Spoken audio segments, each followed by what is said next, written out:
Well, welcome today to the seminars of the Institute for Biochemistry.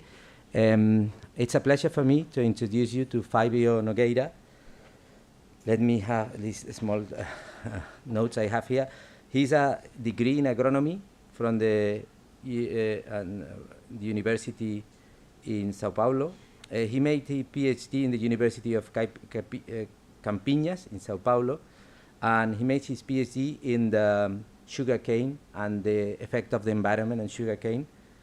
Later on, he went as a postdoc in Cold Spring Harbor in New York, in the United States, where he worked in plant development and the role of microRNAs. He will talk something, I think, today about this in plant development. And then he returned to Brazil, where he got a position as actually now an associate professor in the University of Sao Paulo, in the College of Agriculture, ESALC in Capiricecaba, which is the northeast of Sao Paulo. And he's going to talk us today. Part of his work is in tomato and Arabidopsis development.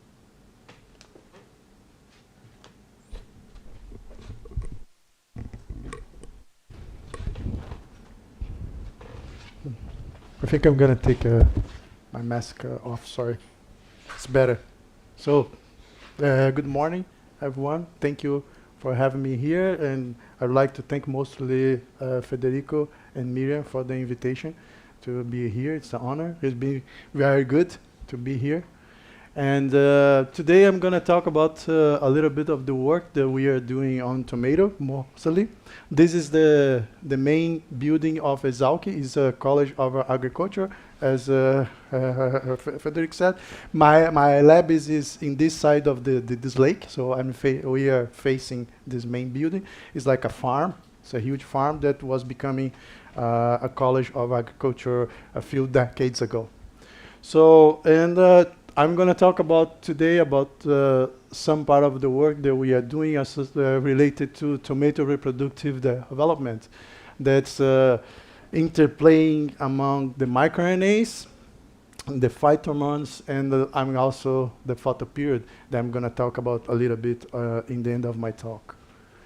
So when I went to do my postdoc at Cold Spring Harbor, I was working in the role of small regulatory RNAs that I'm sure that you guys know about them a lot. I'm just going to say a few things here to remember. So the small regulatory RNA, they came in different flavors. In plants, they have different types of classes. I'm just showing 3 classes of small RNAs here, and they mostly do the modulation of gene expression of transcriptional and post-transcriptional levels. For example, we have this transacting siRNAs. They are generating from no-coding RNAs, actually, and these no-coding RNA transcripts are target for specific microRNAs. They're another class of small RNAs that I'm showing here, and then produce these transacting siRNAs that can regulate post-transcriptionally specific target genes. So, and also you have these small RNAs that can modulate the chromatin by recruiting the chromatin remodelers and chromatin factors that can affect the methylation. More today is the microRNA genes. That's why I decided to, instead of working only on Arabidopsis, I also moved to tomato, because in Brazil we have 2 crops that are very important in Sao Paulo state: sugarcane and tomato. I started to work on sugarcane, but when you do genetics in sugarcane, you learn how to work in a nightmare environment, right? Because it's a nightmare, the genetics of sugarcane. Then I moved to tomato because it's much easier to do the job. And that's what I'm going to show you today, the data that we have in tomato, at least some data.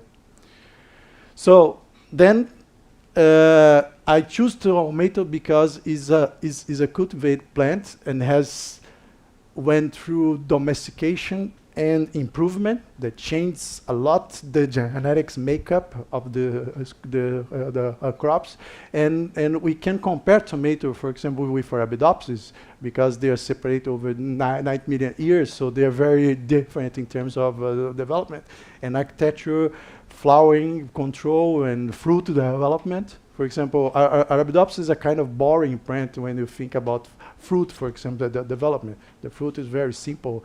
When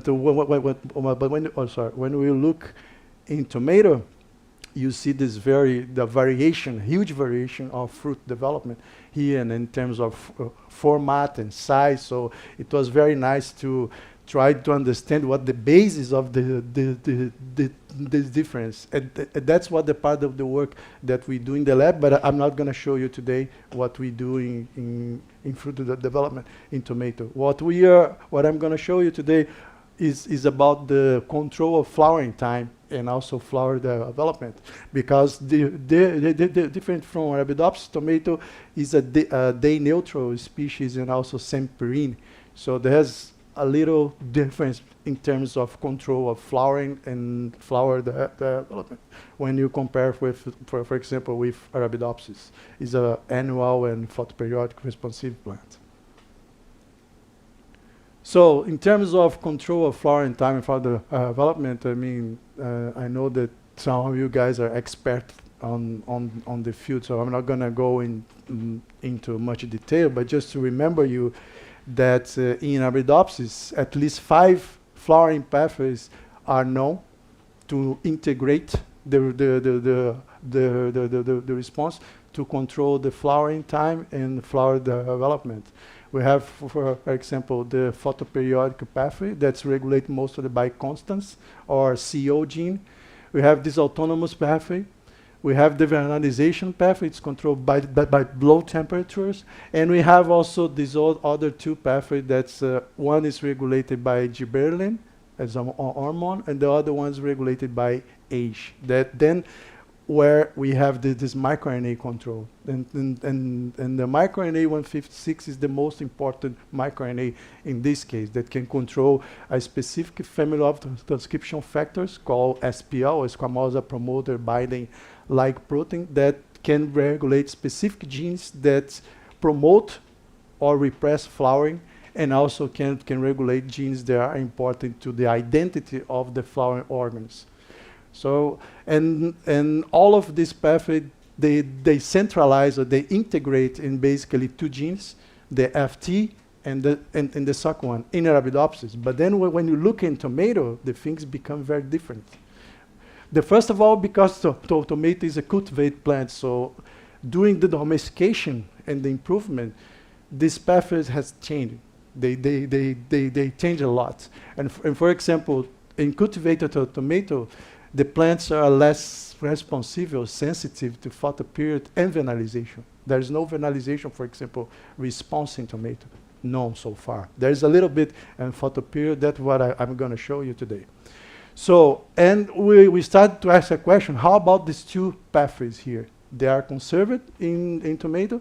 They work as similar as they work in Arabidopsis or not in terms of control of flowering, because in tomato, the control of flowering time and flower development is very important, because the people that grow tomato, the producer, they want to have a very uniform time for the flowering, and also a uniform time for flower development to get the fruits at the same developmental stage. So it's quite important to control that, and people don't know much about this in tomato. They try to take all the information from Arabidopsis, but then people start to realize that's not the case. Some things are very different between these 2 species. And one of the things that caught our attention was about the Gibberellin, because in Arabidopsis, for example, the Gibberellin tends to induce flowering, but in tomato, Gibberellin tends to delay flowering, right? Not only in tomato, for example, if you look other plants, for example, apple, citrus, and other semperine or perine species, Gibberellin tends to delay flowering instead of induce flower. So then we start to ask a question, what's how this is different? Why this is different in tomato when you compare, for example, with a long day? Is because Arabidopsis is a long day plant, or what's happened there? That's what we start to do some research on this field. So the first thing we did was to look at the meristem maturation in tomato. Then that's very nice because different from Arabidopsis, you can really see the meristem very well, and you can follow the development of the meristem. So here I only put 3 stages, but we can divide this in different developmental stages. For example, we have a vegetative meristem that goes to a transition that this meristem here start to grow out and divide in 2, and one of them become the inflorescence meristem, the other one become the floral meristem, right? And then you have this stage here that we call inflorescence plus floral meristems. And when we treat the plants with Gibberellin, we saw a delay in this meristem maturation. So as you see here, we have more vegetative meristem compared to the control. We have more meristems in this phase, in this developmental stage, and we have less meristems in the reproductive phase, or the inflorescence plus floral meristem stage. And also when we count the number of leaves to the first inflorescence, it is one way that you can measure flowering time. You count the leaves in the main stem, and if the plant produces more leaves, that means that the flowering is delayed. If the plant produces less leaves, the flower is earlier. So in this case, we saw only a 1 leaf of difference, but it's very consistent. We did the experiment several times, and you can always get the same data. And combined with the delay in the meristem maturation, so we suggest that Gibberellin actually is delaying flowering. And to do that in more details, we look for the Gibberellin mutants in tomato. And here, just to show that Gibberellin can induce the degradation of the DELLA proteins, and then the cells can sense GA and then have the GA response. I mean that for the cells to have GA response, they have to degrade the DELLA proteins. In Arabidopsis, when you have a quintuplo mutant of DELLA, because Arabidopsis has 5 DELLA genes, and we have the quintuplo mutant DELLA, you have early flowering. As you see here, there are less leaves, and you already have flower compared to the control. In tomato, it's the opposite. In this mutant here, we call Procera, is because the tomato has only 1 DELLA gene, and he's called Procera. In the Procera mutant, as you see here, the mutant produces more leaves than the control or the wild type, meaning that the flower in the DELLA mutant is delayed in terms of number of leaves. And when we produce a transgenic plant that has a DELLA version that's insensitive to GA, meaning that in this plant here, the DELLA protein is not degraded by GA, it's always on. We have less leaves compared to the wild type, meaning that when you have more DELLA in tomato, you accelerate the flowering. You have early flowering. It's the opposite what we saw in Arabidopsis, completely opposite. And also, when we treat the plants with GA inhibitor, we call paclobutazole, we can accelerate flower in terms of leaves to first inflorescence. This is the control compared to the treatment. You see here, in the treatment, we have 1.5 or almost 2 leaves less than the control. And also, when you treat with GA inhibitor, you can increase the number of the flowers in tomato. Here, we evaluate the plants at 20 days after post-germination and 25 to 26 days post-germination. And you see here, you have much more flower buds when treated with GA inhibitor when compared to the control. Meaning that Gibberellin actually inhibits or delay flowering and inhibits flower development when it's excess in tomato. That was surprising for us because we thought there was was similar to Arabidopsis, but it's very different in terms of flowering transition and also in terms of flower development. So then we start to ask a question, but how that happened? How Gibberellin is working completely opposite what, for example, when you compare to other plants. So for that, we start to look to other pathway that is conserved between tomato and Arabidopsis that is regulated by the microRNA 156.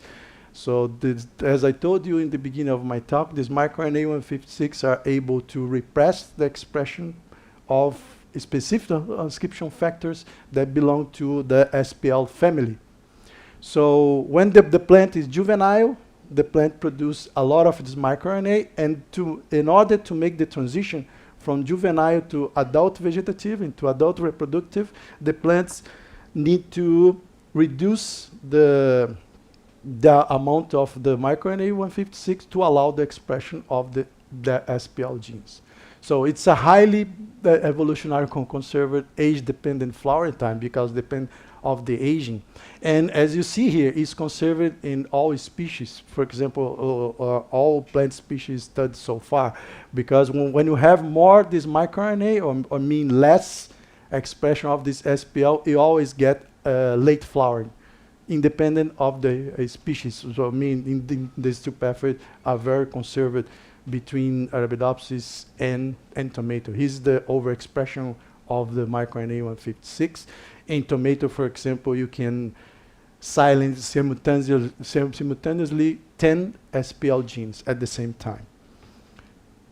So then we ask the question, is there an interaction between these two pathways, the Gibberellin that's regulated opposing the flowering time and flower development in between Arabidopsis and tomato, and this microRNA 156 regulated pathway? So what we did, we cross this plant overexpressing the microRNA 156 with the Procera mutant. That's as I told you in the previous slides, is a DELLA mutant for tomato. And what we got was an additive effect in flowering time and flower development. As you see here, this is the double transgenic mutant plant.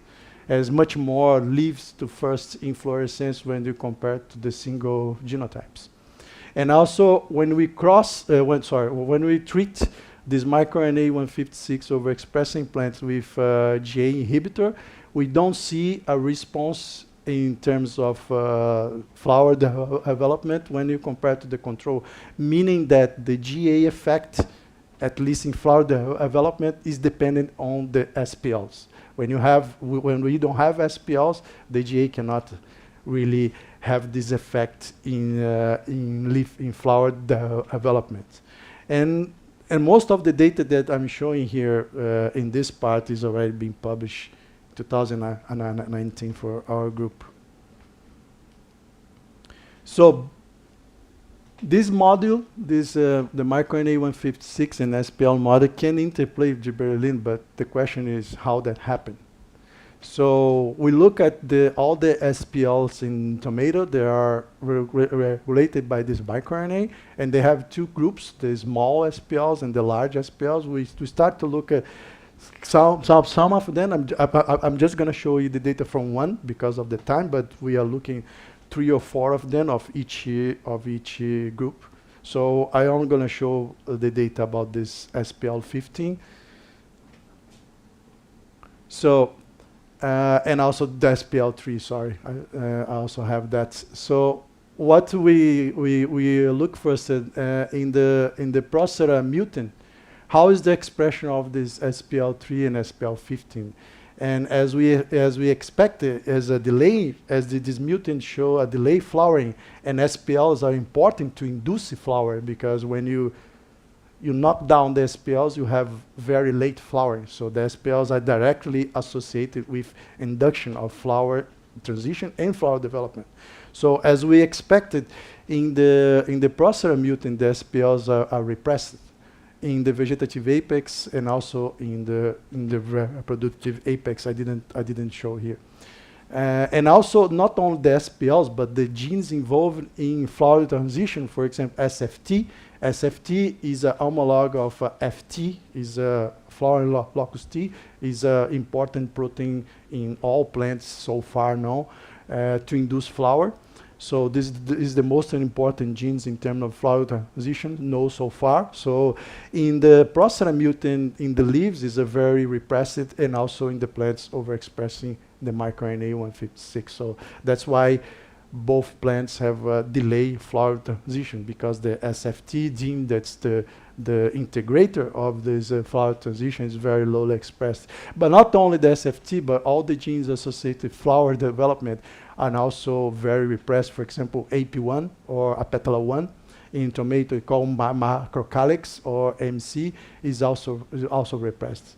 So far what we had in that time was that then the aging can regulate flowering in tomato via this microRNA 156 that modulate the expression of SPLs that are involved in the induction or the activation of the flowering transition by the SFT, and also flower development via the AP1. And DELLA also seems to regulate positively either the SPLs or the genes involved directly in flowering transition, flower development. But that we still have to check. We are still looking into that into more details. So in terms of SPLs, what we decided to see, to look at more details, which SPLs are involved in this interaction between the microRNA pathway and Gibberellin pathway. And we start doing that by generating a transgenic plant that has more this SPL15. And the way that we do that, we de-repress the SPL15. We generate a version of this SPL15 that has the same protein sequence, but now is insensitive to the microRNA regulation, because we made a silence mutation or synonymous mutation in the microRNA binding site. So we create a resistant version of this gene that we call R, in this case SPL15, a resistant, the microRNA 156 resistant version of SBP15. And as you see here, as expected, when you de-repress this SPL15, we have early flowering. The plants can flower with a little bit of leaves already, right? And to make sure that this SPL is really important, we cross the SPL15 with the microRNA 150 overexpression line, and we could reduce the number of the leaves to the first inflorescence, meaning that we could accelerate flower even in this 156 overexpression background, showing that this SPL15 is one of the most important SPLs associated with the control of flower transition and also flower development, because we also accelerate the flower development. I didn't put here all the graphs, but you have to believe me. There's there's acceleration in flower development, even in the MU156 background, when you have this de-repression of the SPL15. And how about the interaction between this SPL15 and Gibberellin? So here, when we have this plant in tomato, we did that plant. We overexpress GA20 oxidase. This is an enzyme that can increase the amount of GA in the plant. So we increase the levels of GA in plants. And when we increase the level of GA in tomato, as we expect, we get a higher plant, as we would expect, but also you get more leaves to the first inflorescence, as I show in the beginning of my talk. So we get a delayed flowering in this plant. And when we cross these two pathways, we get an additive effect, as expected. Here you got like 12 leaves to the first inflorescence in the microRNA overexpression line. Here you get more or less 8 leaves in this plant, overexpressing the GA20 oxidase. And when you have both, you have like a 20 leaves, like a very additive effect of the two pathway. So they may act in parallel, independent, but they also may have some kind of sort of interaction. And try to see if that's the truth. We cross this de-repression, the plant that has high levels of SPL15 with this plant that has more GA, high levels of GA, and we completely block the GA effect in the plant. So as you see here in the double transgenic plant, we have shorter-lived plants, as we have here when we de-repress the SPL15, and also we get less leaves to the first inflorescence, and we accelerate flower development in the plant that has high levels of gibberellin, meaning that when you have more SPLs, you can block the negative effect of gibberellin in flower development in tomato. If you modulate the levels of SPL, you can accelerate flower even in plants that have more gibberellin response. And that might be the case because in the plants that we de-repress this SPL15, we got more expression of these genes, the GA2 oxidase. They are responsible to degrade active GAs. So if you have more of these enzymes, probably you have less level of gibberellin. So what's happening here, what we believe, what's happening here, that SPL can modulate the levels of GA. So if you increase the amount of SPLs, you can reduce the activity level, the levels of active gibberellins. So then you have a smaller impact of gibberellin on tomato flowering. So we can accelerate flowering even in plants that has a high GA response or high GA levels. So that's the model that we have so far in terms of the interaction between these two pathways on flower development. And I didn't show you, I'm not going to show you the data here, but we also have the same interaction during fruit development. So we can modulate the size of the fruit, the number of the loculus between this interaction in the interaction between gibberellin and the SPLs. You can alter the size of the locule where the seeds are, and also the size of the fruit. If you can play a little bit with GA levels and these SPL levels, right? So the other part of my talk, I want to tell you about a little bit another microRNA pathway that also is associated with control of flowering transition and flower development. Is the microRNA MIR19 that can negatively regulate the expression of the TCP transcription factor. These TCP transcription factors are very known transcription factors in plants. They are involving in different processes from germination to branching to flowering. And this particular transcription factor, the TCP4, is regulated negatively by this microRNA MIR19.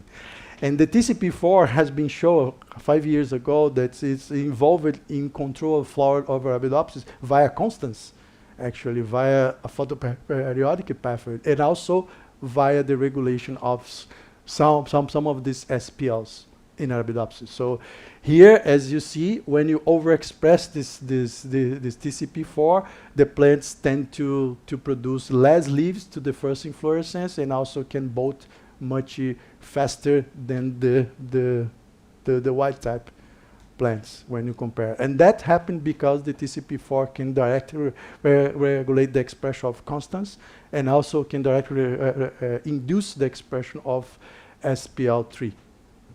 So then we ask the question, how that in tomato, as gibberellin has a opposite effect on flowering and flower development in tomato, and we know that the TCP can interact with the gibberellin pathway. So we ask the question, how is this pathway in tomato in terms of flowering? It's the opposite. Sorry, we try to find something is conserved, but it's not there. So in tomato we have a nice mutant. It's a very well-known mutant. It's known for, I don't know, 4 decades or 5 decades, called lanceolate or lanceolata, because it has the single leaves. You know that tomato has a compound leaf, right? But this mutant is able to transform a compound leaf in a single leaf. And this mutant has been known for a year, but people didn't know what the mutation was. What kind of mutation was that? So a group in Israel and our group almost together cloned that gene. And we showed that this lanceolate actually is a TCP4 homologue of tomato. Right? And the mutation is exactly in the binding site of this microRNA. So meaning that in this mutant, the microRNA is no longer able to repress the expression of this TCP4 homologue. So this actually is a gain of function mutant. The gene gain function because this microRNA is no longer able to repress its expression. But the repression by this microRNA is important to keep the leaf growing as a compound leaf, because if you have a lot of this transcription factor expressed, you got single leaves. But not only that, that has been published for more than 10 years ago. But what we saw also that this butane has a late flowering phenotype. As you see here, for example, the mutant is able to produce around 10 leaves to the first inflorescence compared to the white type that produce like between 5 and 6 leaves to the first inflorescence. Meaning that when you have higher expression of this TCP4 in tomato, you have late flowering. It's the opposite as we saw in Arabidopsis, that when we have higher expression of this TCP4, actually you have early flowering. In tomato, you have late flowering.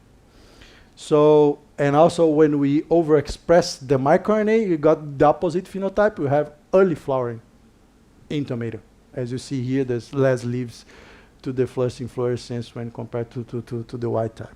So then we decide to look at what's happening in tomato, and as we expect, for example, in the leaves, the SFT, as I told you, is the main gene responsible for the induction of the flower transition, is repressed in this lanceolata mutant, in the leaves of the lanceolata, and also in the apices of this mutant, you have less expression of SPL3. As we see here in Arabidopsis, the TCP4 is able to induce SPL3, but in tomato, actually represses SPL3 in tomato. So it's the opposite response. And also in this mutant, we have less expression of the meristem identity genes that's responsible for the floral meristem identity. For example, apetala 1 is also highly repressed in this mutant. So is the opposite what's happening in Arabidopsis? And the question is because of Gibberellin? Because this pathway is tightly associated with Gibberellin. Is because Gibberellin has an opposite effect in tomato. This pathway also has this opposite effect. So we went to look at that, and actually what we saw that we suspected that this pathway is able to positively control the GA homeostasis. So we quantify activity GA versions, GA1 and GA4, in the apices of the mutant, and we saw a higher amount of accumulation of Gibberellin in the apices. And also we look at the expression of genes that can degrade GA, and in the mutant, as we suspect as well, the expression of the genes are repressed, meaning that the lanceolate or TCP4 in tomato it's able to keep high levels of GA by repressing the enzymes that are responsible to degradation of the Gibberellin. So keeping high level of Gibberellins in the meristem. And that may explain why you have this opposite effect, because in the lanceolata mutant, you got more Gibberellin, and Gibberellin is able to delay flowering tomato. So one thing is linked to another, right? So this pathway can modulate Gibberellin in terms of increase the levels, and that makes the flowering time and flowering development being delayed in tomato when you get this kind of mutations. But then we also observed that the de-repression of the lanceolata or TCP4 in tomato reduce flower inflorescence complexity. In tomato, we have this nice inflorescence that has around 6 or 7 flowers per inflorescence. It's normal for almost all cultivars. We have like 6 or 7 flowers per inflorescence. But in the case of the lanceolata mutant, you have only 2 on average, sometimes 3, and sometimes the flowers are not able to produce flower, but instead of flower, they produce tendrils. They're the complex is very narrow in terms of flower development, as you see here. And the question is, how this lanceolate is regulate flower development? So we just start to look into that. This a new data. We haven't published that yet, but I'm just going to show you one data that I think that's important to understand how this lanceolata can regulate flower development. So in the mutant, this TCP4 gene or lanceolata is de-repressed, is unable to produce flowers in terms of the same amount of flower that we saw in the white type. Somehow is blocking the effect of genes that are important to the flower development. And one of these genes might be the SFT, because people know that in tomato, SFT is not only important for the flower transition, as in Arabidopsis, but it's also important the flower development itself.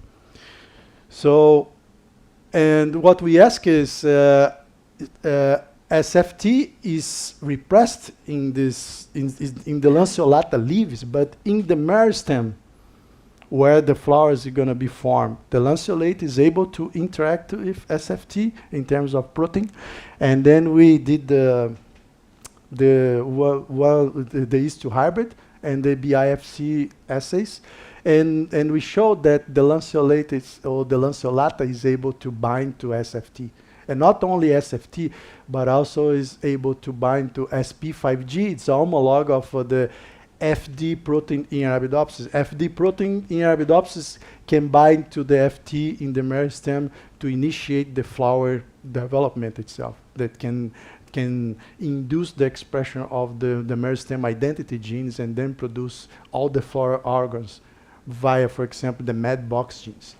And in tomato, as we saw, this lanceolata TCP4 is able to bind either to the SFT or the SP5G. It may they form a complex, but we are not sure about that yet. So we just have a hypothesis that they are forming a complex in the meristem.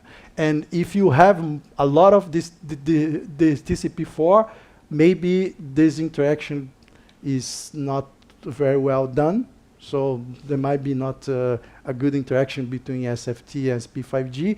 Maybe these complexes are not formed, so the flower cannot develop, because in tomato, as in Arabidopsis, in order the flower to complete your development, these two proteins has to be interacting, and in tomato they also show that, because in the mutants, each one of them, you cannot have a flower development, a correct flower development.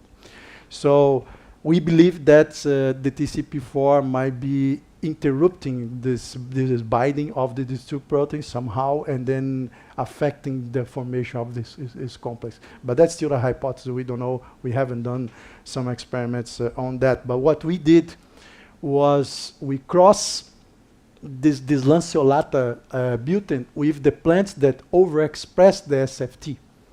So, and as you see here in the white type, we got this nice inflorescence, but then in the double transgenic mutant plant, we got this weird flower development plant.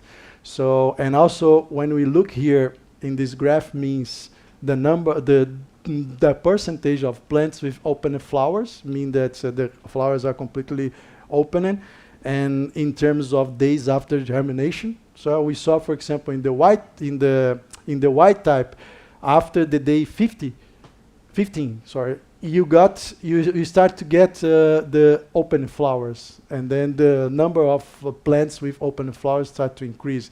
But as expected, if you look at the actually, I change here. Sorry, this red one is the SFT overexpression plant, because in the plants that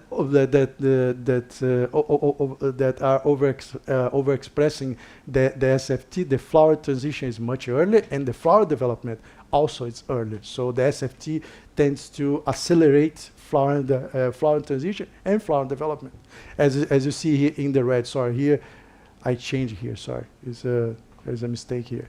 But and you see in the lanceolata mutant, the flower development is late, right? It's going very slowly. But in the double mutant transgenic plant, you can shift a little bit. Instead of having a very early flower, the lanceolate gene or mutation is able to hold on the SFT effect on flower development. So because we are expecting this green line close to the red line, but the green line is very far away, meaning that the lanceolate is doing something in the SFT that's affecting his function in accelerating flowering. So that we believe that because of this interrupting this binding to the, for example, with this SP5G protein. But we still don't know yet what's really happened that, but in the genetics it's pretty clear that the TCP4 and SFT interaction can negatively affect the function of SFT in flower development and also in flower transition. I didn't put the data in the flower transition, but also affect the flower transition, but mostly is affecting the flower development, because this is in the red line, as I said, is a plant overexpressing the SFT.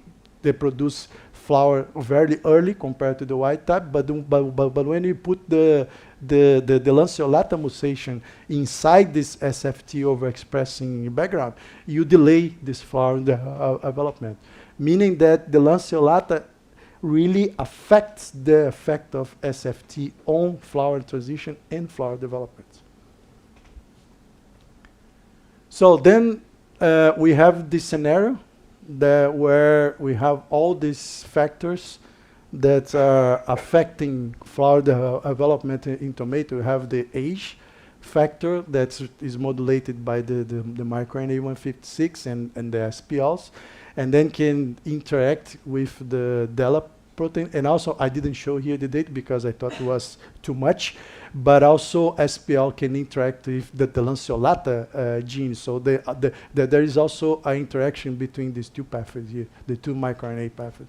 And on top of that, you have Gibberellin that is also modulating flowering in tomato by interacting with the lanceolata pathway and also interact with the SPL pathway. So we believe that these three pathways, they are the main pathways that can modulate tomato flower transition and flower development. But we also know that other factors can affect flower, for example, light, right? And mostly the photoperiodic effect on flower. And that's what we decide to look at into that now. And that's what came to, that's why I came here, because I start my collaboration with Federico and Mini to try to understand if the photoperiodic pathway has any effect in tomato flower, and if it's via this, it can interact with all this pathway here that we already shown in tomato. And that's what I'm gonna tell you all the rest of my talk now. What we start doing in terms of, I think I have still time? Okay, a little bit? 10 minutes more? Okay, so the question that we did then was how the age is represented mostly by the microRNA 156 and Gibberellin interact, or if they interact with the photoperiodic pathway to control flower in tomato. But first of all, we had to learn what's the photoperiodic pathway in tomato, because As I told you, tomato is a day neutral plant. So people thought that tomato is never going to respond to photoperiod, but responds. It's a very small response, but there is a response. Actually, tomato is a short day plant. It can flower with the high length of dark, right? And they start to show that. It was a paper from the Cold Spring Harbor group, that Zach Liebman's group, is a very well-known group in tomato the development. And they published this paper in Nature Genetics in the end of 2017, where they found this gene they call SP5G. It's a gene that is in the same family of SFT, but instead of induce flower as SFT does, the SP5G actually represses flower in tomato. And how they found that? They were looking and comparing the wild species that are close to tomato. This is A82 is a cultivar of tomato used to produce tomato sauce. Right, it's a very common cultivar used to produce tomato sauce. And they compared this cultivar in terms of flower and fruit development compared to the wild species. For example, the Solanum penelli is from the Galapagos Island. It's a very isolated species of Solanum that has nothing or almost nothing to do with the cultivated tomato. And when they look in terms of flowering development, comparing plants that grow under long days and short days, in the Solanum penelli species, they saw a difference in terms of flowering time. Like here, as I said, there's a leaf to first inflorescence, and as you see here, in short days, the wild species flower earlier than in the late days, meaning that the wild species of tomato, they are responsible to the photoperiod.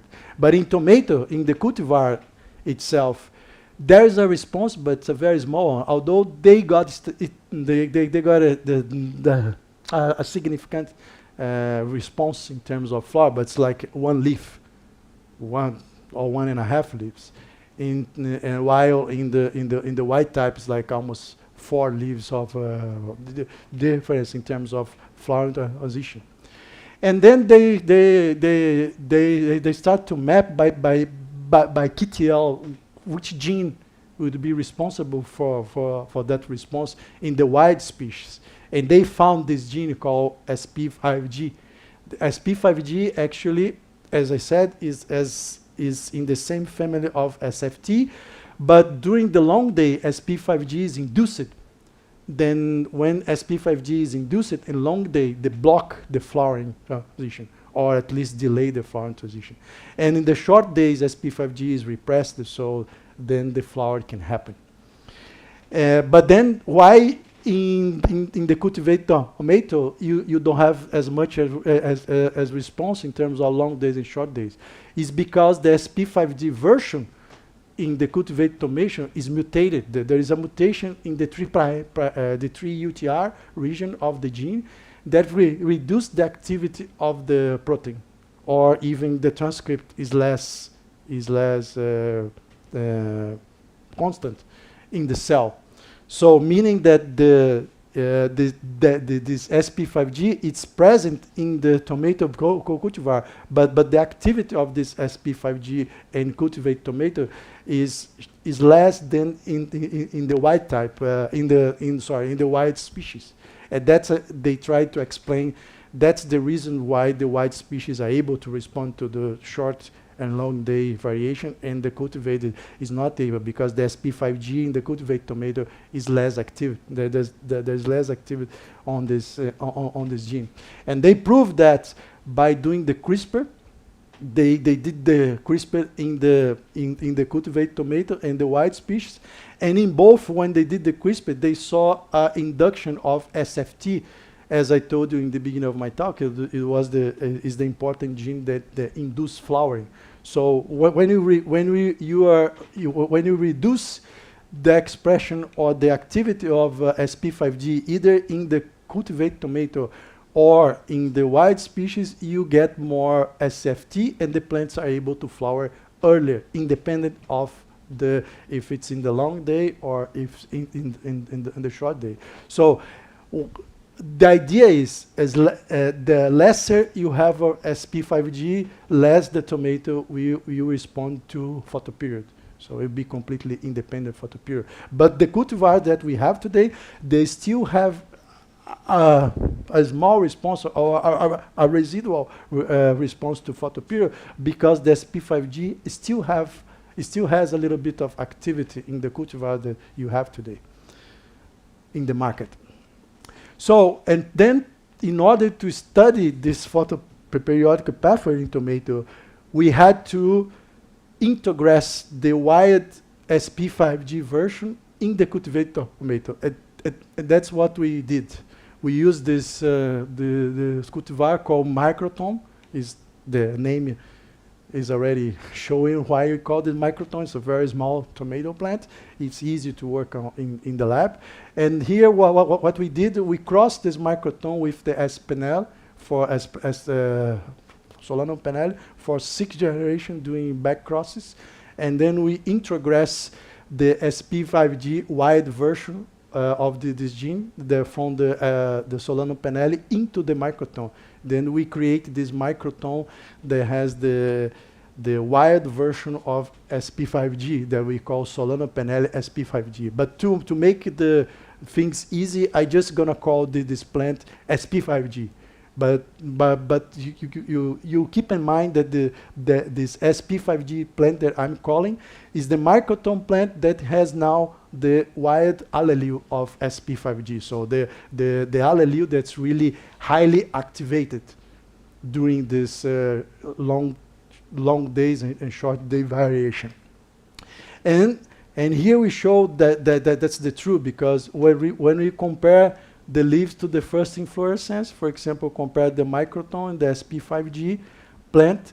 In the long days, we saw that in long day, the plant are late flowering compared to the control, because here the SP5G gene is much more active, so are repressing flower compared to our control that the SP5G is there, but is less active. I don't know if you are getting that. So the SP5G plant here has the wired allele of SP5G.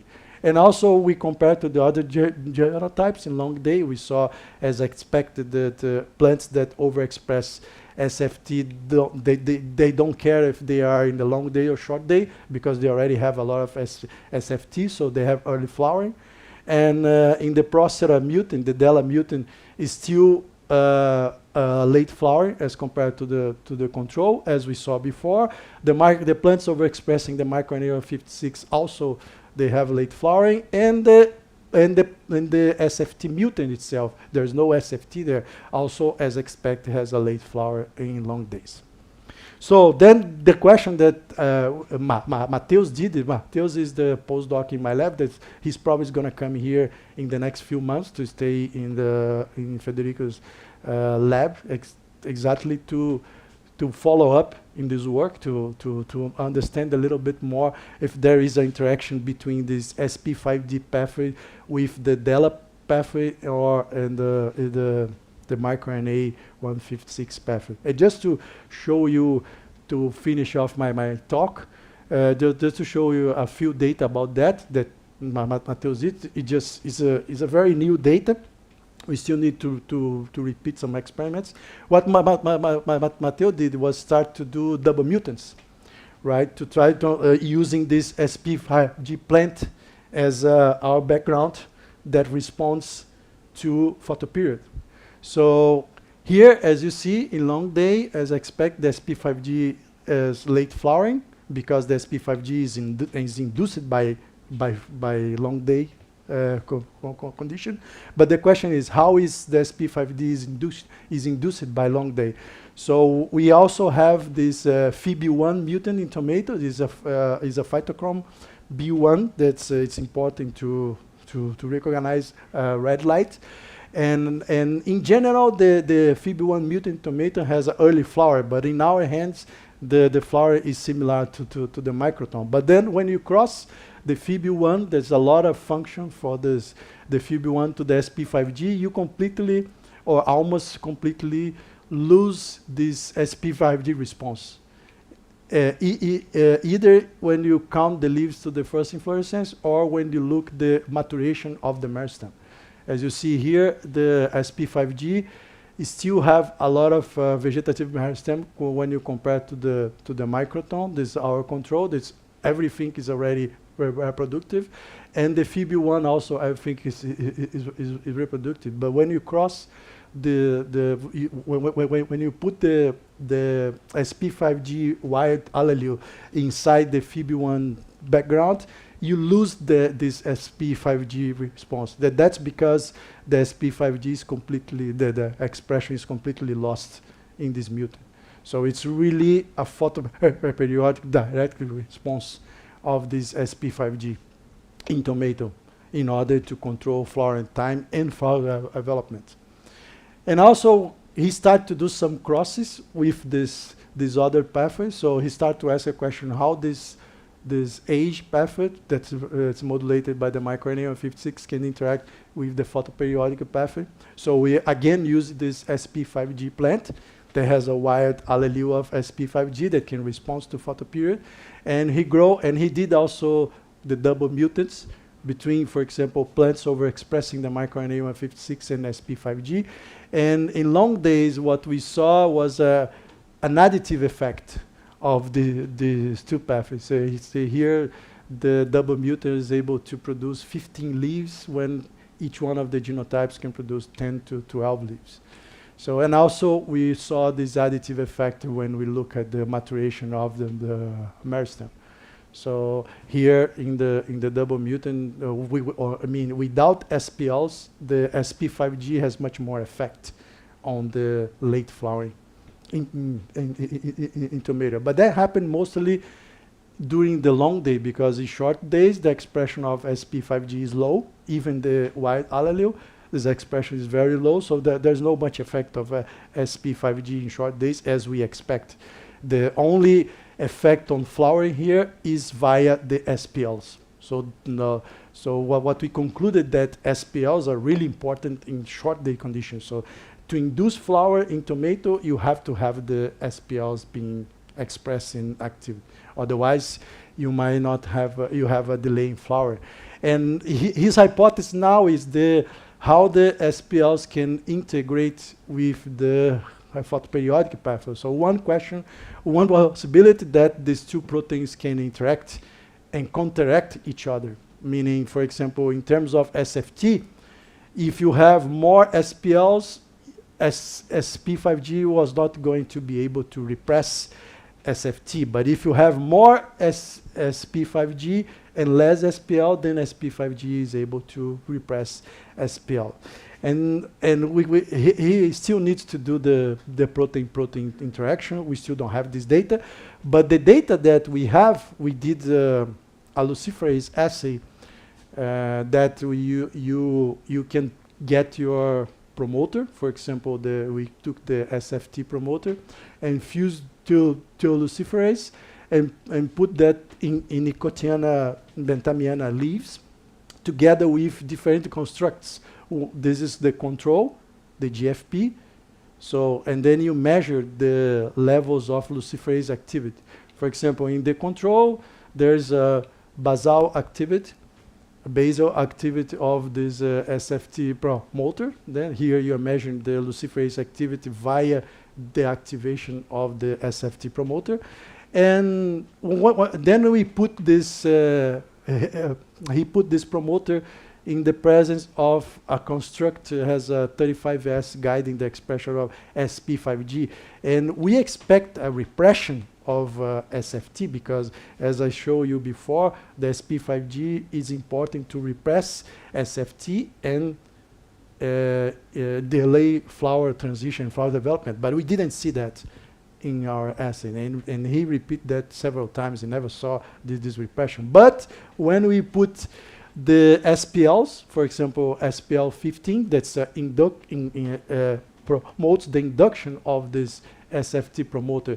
Then we see increase in the activity of luciferase. And most interesting, when you combine the SP5G and SPLs together, and you put the promoter of SFT, the SPLs are not able to induce the SFT activity. So meaning that somehow the SP5G is blocking the effect of SPLs in inducing the activity of the SP at the SFT. And that's our hypothesis now, that in wide species, that in long day conditions, when you have a lot of SP5G, the SP5G blocks the effect of SPLs. It can repress the expression of SFT in high amounts. So in the way that SFT is not able to induce flower at all in long day condition in wide species. In the cultivated tomato, as we have a little bit of the activity of SP5G, the most effect came from the SPLs that are able to induce SFT even in the long day condition. And that may explain why tomato can flower in long days and short days, and the difference between long days and short days in cultivated tomato, it's pretty small. We still have a residual effect, but the effect is very small because the SP5G is lowly expressed and the activity of SP5G is too small to affect the effect of SPL. So here the SPLs in cultivated tomato are much more important than SP5G. And the wide species, that we don't know for sure, but we believe that in the wide species the opposite, the SP5G has a much more preeminent effect in controlling flower than SPLs because of the difference between long day and the short day conditions. So and finally, we also started to see the interaction, or Matteo started to see the interaction between Gibberellin and the photoperiod. And he likes to do crossing, because in tomato it's very nice to do crossing. You can do, the flower is very beautiful, and from Arabidopsis they are big, so you don't have much problem in doing these crosses. So he did the crossing between, for example, the DELLA mutant with SP5G, and in long day condition he saw an additive effect as well. And but interesting here, at least for me, the most interesting data is when he put when he expressed a mutated version of DELLA, but that gained function. So meaning this is from Arabidopsis. This guy, GAI, is one of the Arabidopsis DELLA. We had this construct in the lab that has a 17 deletion, amino acid deletion, that avoids the GA degradation. So meaning that this DELLA is able to stay there, either if there's GA or there's no GA there, the DELLA is always acting. So it's always functioning. So when we transform these SP5G plants with this construct, we are able to block the effect of SP5G even in long days. So we could accelerate flowering in tomato compared to the SP5G mutant, even in long day conditions. In short day, we don't see much of a difference, because SP5G, as I said, there's no effect, or very, very little effect in short day conditions. But in long day conditions, this wild allele of SP5G always delay flower, but not when we put the DELLA again. When you put a high active DELLA inside this background, we are able to accelerate flowering even with the presence of the SP5G wild allele there, and in long day condition. So then we believe also that SP5G somehow is interacting with DELLA, or DELLA is regulating the expression of SP5G, we don't know yet. Or maybe DELLA is interacting with some factor that regulates SP5G. And one of these factors might be the constant one. And why I'm telling that? Because in Arabidopsis has been already shown that DELLA can interact directly with constants and regulate the photoperiodic response using Gibberellin and constants. So we believe that might be happening in tomato as well, but we don't know yet, and there is nothing so far published about constants in tomato. So that's why we decided to do a collaboration with Federico and Miriam group to try to understand if there is a constant in tomato and how the effect of these constants in tomato flower also integrating with all these other pathways.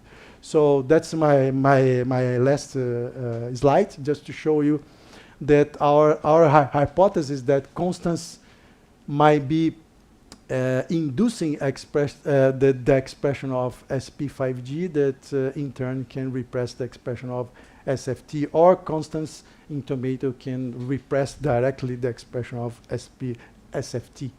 So and we came with to this idea because if we look the expression of constants in tomato, and we call here the gene that we are studying called the constans 1 or CO1, the expression of the constant has a peak in the morning similar the peak that we saw in SP5G. So here is the circadian rhythm expression of SP5G transcripts. As you see here, it's more expressing the first 4 or 5 hours of the day, and then goes down during the evening. And I didn't show here, but the constants 1 expression is exactly the same. It has a very similar trend. So that why we start to think that this constant gene might be inducing SP5G, because in some species constants can induce flower, but in some other species constants can actually repress flowering. Right, so in this case here, we also found a different binding sites, so putative binding sites in the SP5G locus that might be able to recruit the constants like proteins, for example, this constant 1. And also emitters that can interact there as well. So to start to look into that, so Mateus did the transgenic plants overexpressing the constants gene, this constant 1 gene, and as you saw here, when you overexpress the constants in several lines, you got this smaller plants, and when you look to the first inflorescence, also we have a delay in these plants overexpressing constants 1 that's similar to that we have SP5G plants conditions. So meaning that when you overexpress this constant 1 gene, you also thank you very much, and sorry if I get too much time.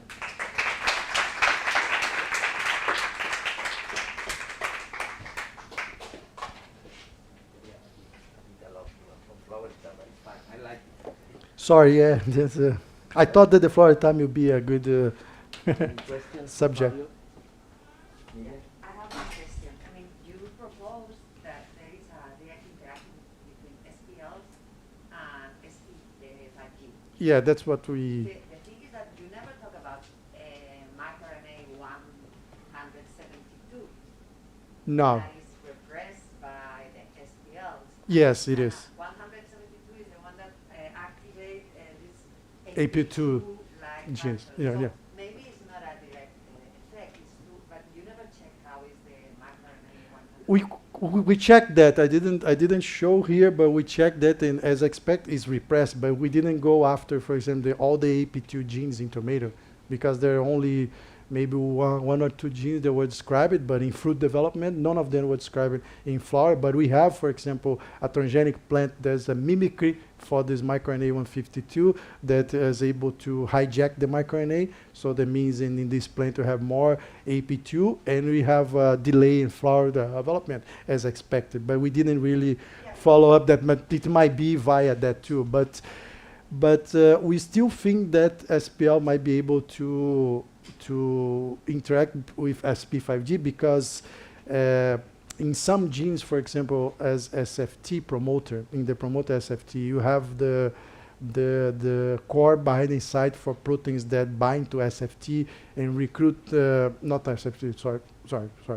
In the promoter, or for example, the AP1 genes, you have, for example, or SFT itself, you can have a binding site that can be recruit, for example, proteins that bind to SP5G. And one of these proteins, we look the binding site is a very binding site, is conserved for the binding of the SPLs. So we think that maybe SPLs somehow is affecting the way the SP5G interact with the promoter of SFT. That's why we start to look in this assay. But yeah, I agree with you. Might be via the AP2 as well. But that was too much plants to look at that. So we start to look on the SPLs because we had to generate all these SPL very resistant version plants. It's a lot. So then, but we thought about the AP2 because in our plants that has less this microRNA 157, it's very clear that the flower development is delayed. So. Another question regarding the complexity of the inflorescence and the leaves in the TCP4 overexpressor. Yeah. I mean, maybe this is related. Yeah, it is. I It might be an independent gene related to inflorescence that regulate both the complexity in leaves and in inflorescence, because you find also that it's reduced the complexity. yes, it reduces. And in leaves also. Oops. So maybe another target that regulates these things in both leaf and inflorescence, branching or whatever. I don't know. It's not exactly a branch, but. No, yeah, I mean, one of the genes that we believe that might be another target for this that can regulate both is MADBOX, because it has been published from Naomi Ori's group from Israel that this lanceolata can regulate MADBOX during leaf development. And we also saw that, I didn't show here, but the fruits of these plants are very elongated. They are similar, the leaves, like the fruits, and we just. Yeah, and we just submit a paper about this fruit development, and then there is a MADBOX involved in there as well. So, and the last one. No problem. Gibberellin, I mean, repress flowering, that is the opposite effect as in Arabidopsis, but did you find any other Gibberellin effect that is in the opposite way than in Arabidopsis? For example, I don't know, germinating or whatever. We didn't look at the germination, but we looked the branching phenotype is the same as Arabidopsis, because because we have more GA, you have less branching, it's bigger plant. Yeah, this effect is completely conserved. The only thing that we found so far was in the flower development and flower transition, and we believe because. In Arabidopsis, I don't know if you saw this paper in Nature a few years ago. They proposed the Arabidopsis. I think the Doris Wagner group proposed that GA acts in Arabidopsis in a biphase. So you need to have a lot of GA to induce flower transition, but in order to have flower development, the GA has to go down to leaf to be the leaf gene be expressed and then induce the flower identity. So they proposed that in Arabidopsis, the GA acting in two phases, a biphased effect. High GA to improve, to induce the flower transition, and low GA to improve, to induce flower development. And we believe that in tomato, the domestication process and improvement, they disrupted completely this biphase process. So mess up with this biphase. So in tomato, I think what's happening, everything it needs low GA.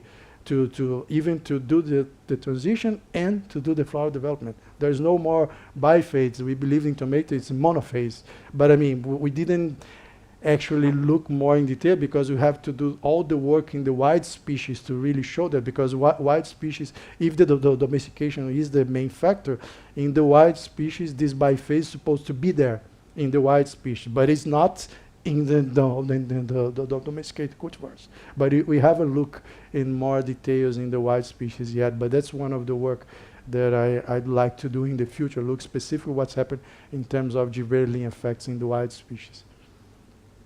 Yeah, thank you. You have presented a very interesting case in which the same factor... Oops, sorry. Oops. Sorry, I put my own time. Okay. You have presented an interesting case in which the different wiring of the same factors have different outputs. It's like the system working in reverse. Okay? And this brings me to the fundamental question that you just started with and finished with, which is the effect of Gibberellin. So, in the Gibberellin is a growth-promoting hormone. Arabidopsis is an annual. Yeah, exactly. Yeah. That means that inevitably, within one system, the plant has to go through flowering and senescence, and this is related to the biphase. During growth, you have high Gibberellin, and then after flower is induced, you have Go down. gibberellin has senescence. But in tomato, seems to be different. Gibberellin delays flowering. So is this because this is a plant that is semi-perennial, so that you have to act, so that gibberellin promotes growth, and flowering may occur a much later time? Is that the case? Is that the basis for this difference? We don't know yet, actually, but we thought a lot about that, and we believe that along with the fact that tomato had been domesticated and improved for so long, so we believe that the same perine grow habit is also is a part of that, because the plant, as you said, has to be keeping producing leaves for a longer time. For example, some Solano species, they flower after a year or sometimes after 2 years, because they keep putting leaves. And the indeterminate tomato cultivars, they produce the first inflorescence, but then they continues to grow. We call this sympodial growth. They grow laterally, produce more tree leaves, and then inflorescence, more tree leaves and inflorescence, more tree leaves and inflorescence. This resetting the process of producing vegetative organs and floral organs all the time. And all this work that we did was in indeterminate, not in the indeterminate tomato that produce 1 or 2 flowers. So, but when we look at the indeterminate, we saw basically the same response. That's why we start to believe that that has been to do with the fact that the tomato has this semi-perennial grow habit. Actually, some Solano species are considered perine. Actually, if you put that on the soil, some of this plant they go for years and years. So they have to reset all the time. It's not like Arabidopsis, just once and done, die. But in my garden, I have had tomato growing for 3 years. Exactly. Is this consistent? I mean, when you compare annual plants to perennial or semi-perennial, is this a trend? Gibberellins will inhibit flowering in one and promote in the other?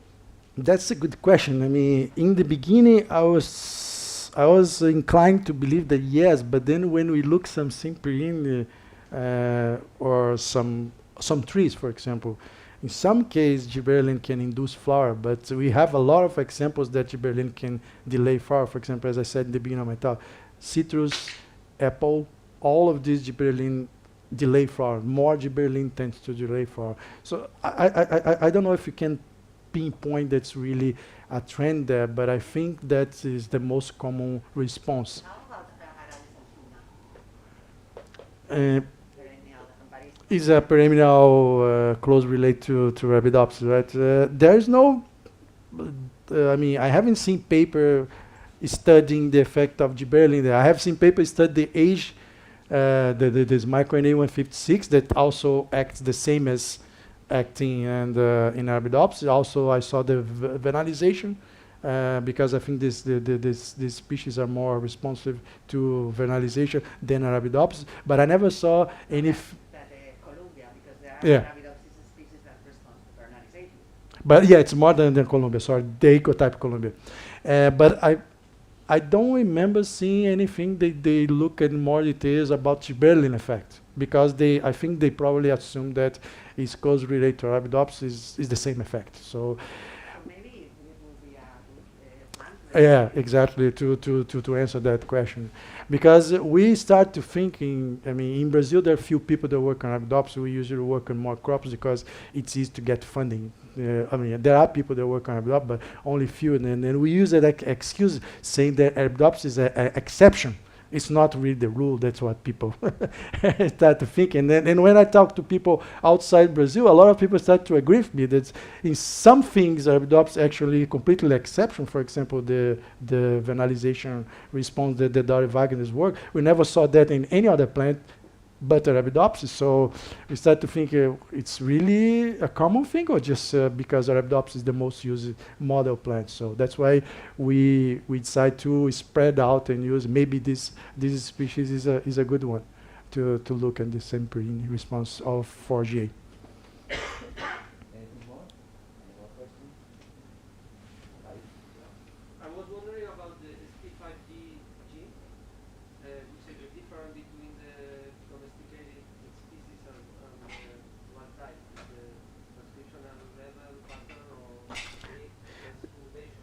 It's both. It's a mutation in the 3' end of the gene that happened during the domestication. There's a deletion of the 50 base pair. 50 to 60 base pair are missing in the domesticated version of SP5G compared to the wild species. So people believe that both the transcription and the activity of the protein is also less. So, but people has done. No group has done really a biochemical work to see if the activity of this SP5G, because we don't know even which kind of proteins can interact, because SP5G is not a transcription factor, so it needs to interact something else to really have an effect in gene expression. So, and we don't know so far what proteins are interacting with SP5G. It's a very new protein in tomato, and because there is no homologue in Arabidopsis, there are only few people that really are working on that. But so far, the data point out that in both, in the transcription, it's less, and also the activity of the protein itself, it's less effective in the cultivated tomato compared to the wild species. Okay, I think we've got a nice discussion, and I would like to have all congratulate both you and the people for the questions that you asked. Thank you. Obrigado, I say in Portuguese. Okay.